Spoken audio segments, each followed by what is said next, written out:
Hello বন্ধুরা, কেমন আছো তোমরা? আর শীতকাল কিন্তু আস্তে আস্তে পড়তে শুরু করে দিয়েছে। শীতের সিজনে আমরা ভালো মন্দ খাবো না, তা কি করে হয় বলো তো? তাই আজ চলে এসেছিলাম রান্নাঘরে, আর ভাবলাম এটাই তোমাদের সাথে শেয়ার করি আজকে যা রান্না করছি। আর আজকে আমি রান্না করছি বন্ধুরা সিম, আলু, মাছের ডিম দিয়ে পেঁয়াজ দিয়ে একটা ঝুড়ো ঝুড়ো চচ্চড়ি বলা চলে না, আবার ভাজা বলেও চলে না। তাই এখানে আমি সব কিছু উপকরণ নিয়ে চলে এসেছি আজ রান্নাঘরে। আর তোমাদেরকে কথা বলতে বলতে কিন্তু ভিডিও করে দেখিয়ে দিয়েছি কিভাবে আমি সিম, আলু, পেঁয়াজগুলো কেটেছি। তো দেখো, প্রথমে গ্যাস চালিয়ে কড়াই গরম হলে আমি দিয়ে দিয়েছিলাম নুন হলুদ মাখানো সেই মাছের ডিমগুলো। তারপরে মাছের ডিমটা একটু উল্টে পাল্টে ভালো করে ভেজে নিয়ে দিয়েছিলাম কেটে রাখা পেঁয়াজ। তারপর মাছের ডিম আর পেঁয়াজটাকে ভালো করে উল্টে পাল্টে কিন্তু ভেজে নিতে হবে ওই তেলে। হ্যাঁ বন্ধুরা, আমি কিন্তু আর এক্সট্রা করে তেল ব্যবহার করিনি, আমি ওই একেবারেই তেল দিয়েছি, ওটাতেই রান্না করব। তারপরে কেটে রাখা আলুগুলো আমি দিয়ে দেবো। আবারও সেই একই পদ্ধতিতে ডিম পেঁয়াজের সঙ্গে আলুটাকে ভালো করে ভেজে নিচ্ছি। আর এখনো কিন্তু আমি নুন হলুদ দিইনি, সেই ডিমের সঙ্গেই দিয়েছি। আলুটা দেখো বন্ধুরা,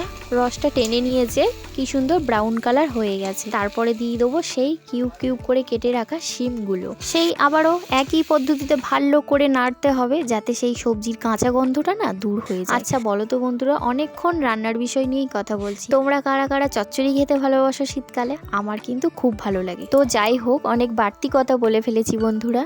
তো দেখো, শিম আর আলুটা আমার কিন্তু অলরেডি অনেকটাই ভাজা হয়ে গেছে। তারপরে আমি কিন্তু পরিমাণ মতো লবণ, পরিমাণ মতো হলুদ, পরিমাণ মতো লঙ্কার গুঁড়ো আর একটু জিরের দিয়ে সামান্য করে নেড়ে নিচ্ছি, মশলাটা যাতে না পুড়ে যায়। তার আগেই কিন্তু আমি দিয়ে দিচ্ছি একটুখানি 1 কোষ মতো জল। তারপরেই প্রতিদিনের রুটিন, আমরা যেটা প্রতিদিন করে থাকি বাড়িতে, সবজিগুলোকে এক জায়গায় করে ঢাকনা দিয়ে গ্যাসটাকে আস্তে করে দাও যাতে সবজি আর মশলাটা ভালো করে সিদ্ধ হয়ে যায়। আর ঠিক 15 মিনিট পরে কড়াইয়ের ঢাকনাটা খোলা মাত্রই দেখি আমার মাছের ডিমের চচ্চড়ি রেডি। ঠিক কিন্তু এমনটাই হয়েছে, দেখো বেশি কিন্তু গা মাখাও নয়, আবার ঝুড়োও নয়। দেখো সবজিগুলো কিন্তু খুব ভালো করেই সিদ্ধ হয়ে গেছে, আর দেখতেও কিন্তু বেশ লোভনীয় হয়েছে। তো চলো এখন খেয়েই দেখা যাক।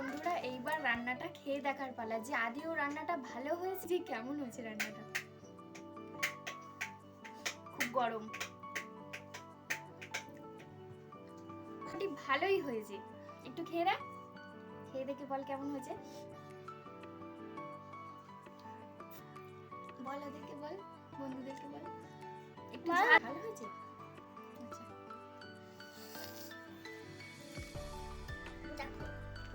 দারুণ হয়েছে। ছেলেকে বলেছে ভালো হয়েছে, তবে ওর ঝাল লেগেছে। তো আমি কিন্তু ঝাল খুব কম করে দিয়েছিলাম বন্ধুরা, কিন্তু তবুও ঝাল হয়ে গেছে। ভেবেছিলাম যে বাবুকে যদি খায় তো আর খেতে পারবে না, ঝাল হয়ে গেছে, কিন্তু